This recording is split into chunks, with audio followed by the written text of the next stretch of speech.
ओम श्री गणेशाय नमः। हरे कृष्णा। राधे राधे। मैं कुसुम सिंह छत्राणी आप सभी का अपने चैनल शिव शक्ति में हार्दिक स्वागत करती हूँ।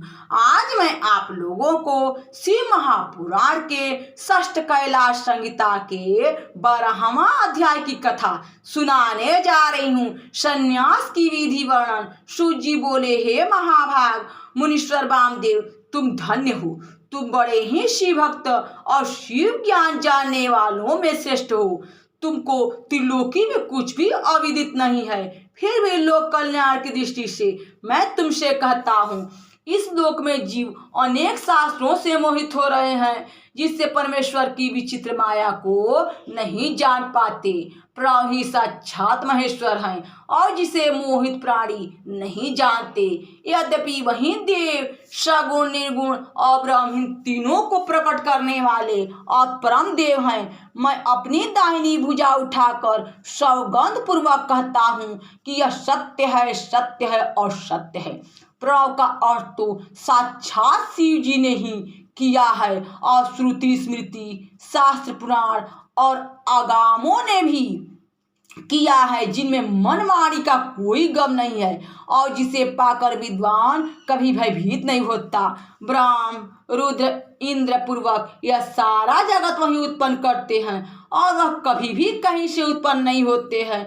उनमें विद्युत सूर्य और चंद्रमा का कोई प्रकाश नहीं है और जिसकी भाषा से ही सारा जगत प्रकाशित होता है। यह सारा ऐश्वर्य उन महेश्वर को ही प्राप्त होता है जो कि मुमुक्षुओं के ध्यान की वस्तु है।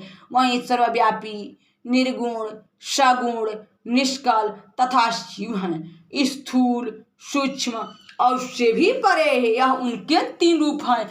वहीं सब देवाधिदेव सनातन जाते हैं।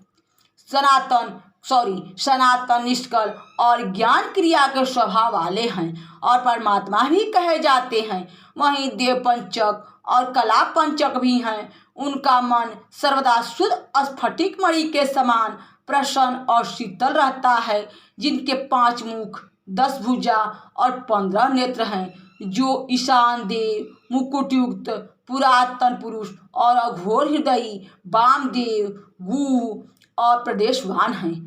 सद्पाद तन्मूर्ति साक्षात संपूर्ण निष्कल और मूर्ति, ये 6 प्रकार का शरीर धारण करने वाले हैं। शब्द की शक्तियों से भी वे स्फूर्त होते हैं, हृदय में विराजमान रहते हैं। अपनी मनोन्मयी शक्ति से वाम भाग में विभूषित हैं। मनवादि से जिनसे 6 प्रकार के अर्थ मंत्रों द्वारा होते हैं, जो उपन्यास मार्गी समष्टि व्यष्टि भाव वाले प्रवात्मक अर्थ वाले हैं, उनके अर्थ को कहता हूँ, सुनो। पहले उपदेश का क्रम कहता हूँ। हे महाराज, लोक में 4 वर्ण विख्यात है। इनमें 3 के लिए ही वेदाचार कहा गया है। शूद्र वेद का अधिकारी नहीं है, उसे केवल सेवा ही करने को कहा गया है। शेष 3 वर्ण अपने ही आश्रम में रत रहे। इन्हें तो श्रुति स्मृति के धर्म का ही अनुष्ठान करना चाहिए, अन्य नहीं। इन्हें इसी से सिद्धि प्राप्त होगी। वेद मार्ग के प्रदर्शक परमेश्वर की यही आज्ञा है।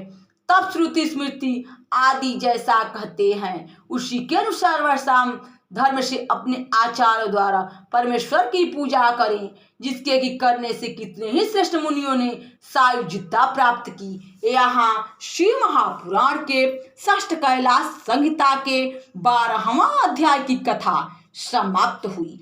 बोलो शंकर भगवान की जय। हरे कृष्णा। राधे राधे। भक्तजनों, यह भोलेनाथ की कथा है। कम से कम आप लोग कमेंट बॉक्स में हर हर महादेव तो लिखा कीजिए, जिससे भोलेनाथ की कृपा आप सभी पर सदैव बनी रहे।